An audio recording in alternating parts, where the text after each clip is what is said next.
Okay, if you can look at me when you answer, not at the camera. So.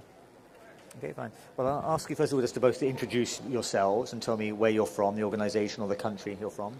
My name is GHULAM Mohammed Malikyar. I'm Deputy Director General for this National Environmental Protection Agency of Afghanistan and Head of Delegation in UNFCCC conference. Okay, thank you. And I'm Dr. MCGREGOR from Australia, but I act here as an advisor to the Afghan government, and I'm also on the board of Climate Action Network Australia.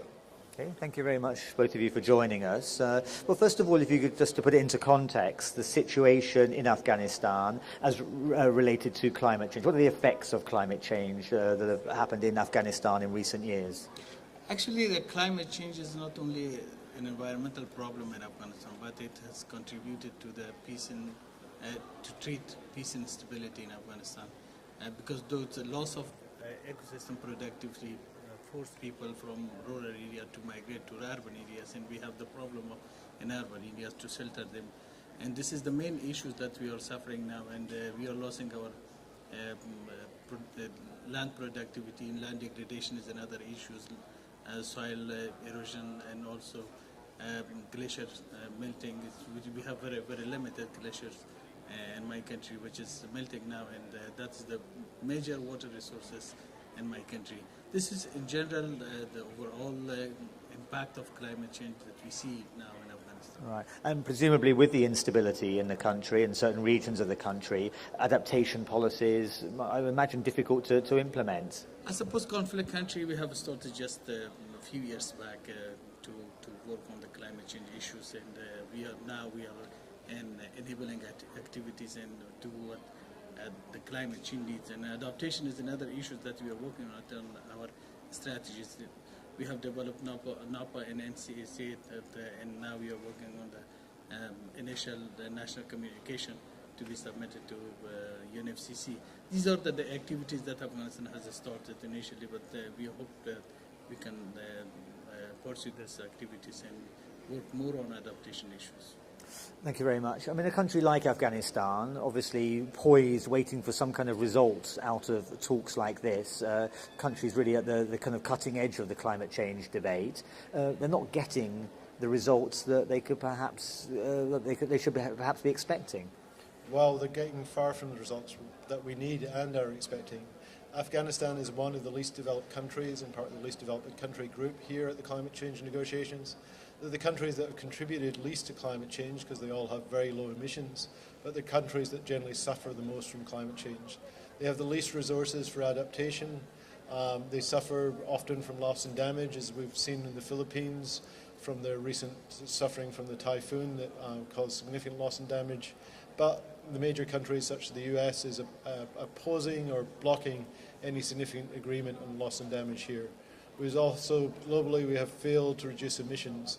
It's 20 years since we concluded the UNFCCC treaty, and in that 20 years, global emissions have increased by about 30%.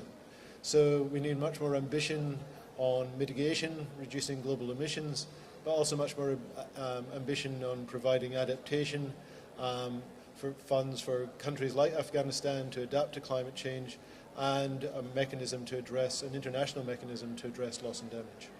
More ambition, certainly. That's a message that seems to be cutting right across the board. The ambition levels are set too low. Lack of urgency, yet at the same time the scientific evidence is mounting, is indisputable as to the effects of climate change.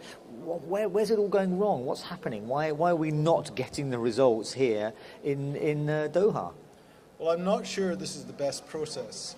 I have been in lots of rooms where we're arguing over sort of words of text, and even over words of text within the shared vision. I actually teach strategy, and if I was trying to get a shared vision on how we address this problem globally, I'd have a much more workshop or facilitated workshop process where countries get together and work out how we rapidly reduce emissions, rapidly address adaptation, etc. Not just this 190 parties arguing over bits of text on now electronic paper. In the meantime, Afghanistan is waiting for some kind of results and suffering the consequences of climate change.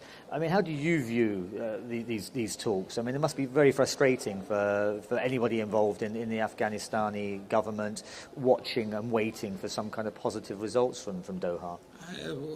Of course, if there is not concrete measures here in Doha, and the climate in Afghanistan and the people in Afghanistan will be frustrated, and also we will have another major critical issues on droughts, because as other countries suffering from rising the seawater, we are suffering from the droughts and also water resources.